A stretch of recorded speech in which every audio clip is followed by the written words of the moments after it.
going on, people? I'm out here representing for 40 Watt. I'm here with my man. Dutty, how you doing? Lexus. Safe, man. Alright, then, for the people out there that don't know who you are, who are you? People that are close to me know me as Lexus, but you lot might know me as Dutty Mouth, or if you don't know, just check me out on Google. It's D-U-T-T-Y Mouth. I'm an artist. I would say I wouldn't stick myself to a particular genre, so I do everything. So I do everything from funky, grime, UK hip hop, a lot of sort of dubstep. So like, I'm not really just one thing. Okay. What are your influences like in life and music? Influences.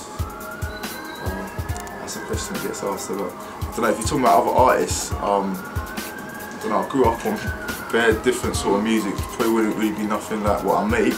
Like I grew up on NWA, Snoop Dogg, like kind of American artists, like and Slick Rick as well. He's UK. He's from West London.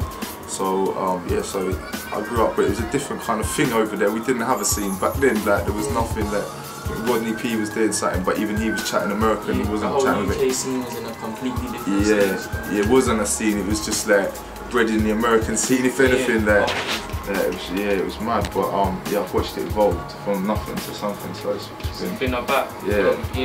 Okay then. And what is it that motivates you every day just to get up and do what it is that you're doing? What motivates me, I just love the music really, because it ain't money. You know what I'm saying? I'm not exactly making stacks out of this, so yeah, I just like it's just getting a good response. Like if I didn't get a good response after the first CD, I probably wouldn't have carried on. But it's the people that buy it and people that put the comments on the YouTube and on MySpace and go to iTunes, download the new albums and whatnot. It's them people that keep me doing it, because there's obviously a need for it, and obviously there's people feeling what I'm doing. So without knowing that, an artist wouldn't carry on, do you know what I mean? Because you get enough knocks inside the industry to, do you know what I mean? You need something to keep you going. So if it ain't the fans, then boy, give up. You said that you, so yeah, what are your future goals and things that we can expect from you? Obviously, I've got 2 CDs coming out next month. Dutty Mouth 1 3 and the bits. Got a project coming up to do with sickle cell awareness with a company called Sickle Plus. And it's a charity song. A lot of artists on there. Adam Deacon's on it, Jam's on it, Alicia Keys is on it. I think Alexandra O'Neill. The list goes on. I've probably forgotten a few people. But yeah, I managed to get a little spot on that, so that's a good little look. Obviously, it's all for a charity, so I don't see it paid, but it's good to create awareness about something that affects a lot of people worldwide. So it's a good thing.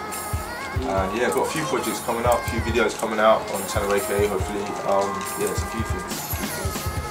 Currently got stuff on Grime Daily as well, so just like Dutty Mouth, and then find a piece from Hanny, doing everything out there. How does it feel like to have had an achievement?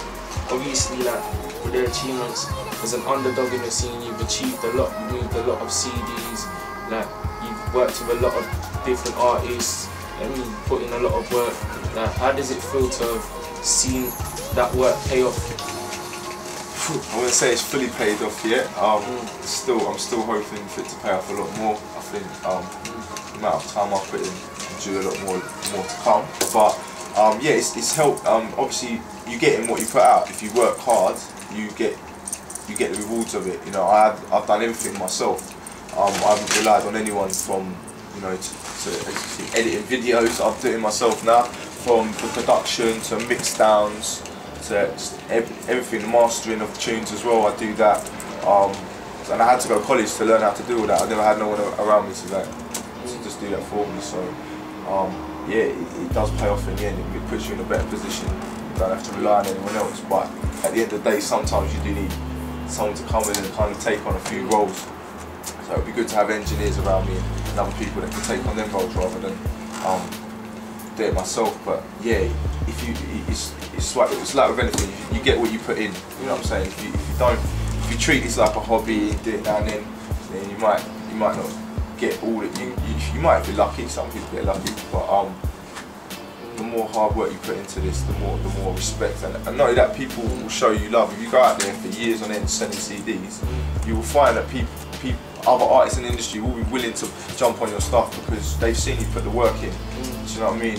And they've seen you at the shows and doing PAs for free and whatnot. Don't be scared to do these things, man, because it's what in the long run will pay off. Like. Yeah, real, man. My next question was gonna say to those who want to get into the music, like what would be advice to get the ball rolling, but you just basically dropped it all then. So yeah, man. And last question, what's your definition on real? Like, what's real to you? Yeah, being real, it just means staying true to what you believe in. And that varies for everyone, so it's objective to each person. How each person must act to be real. You know what I'm saying? It depends who you are, innit? So there's no real right or wrong answer to that. Just as long as you're not selling out your morals, then you're being real, innit? You're not saying something you don't want to say. Being real. Real, man. Alright then, people. 40Y, Lexus Dutty, man. Bless, man.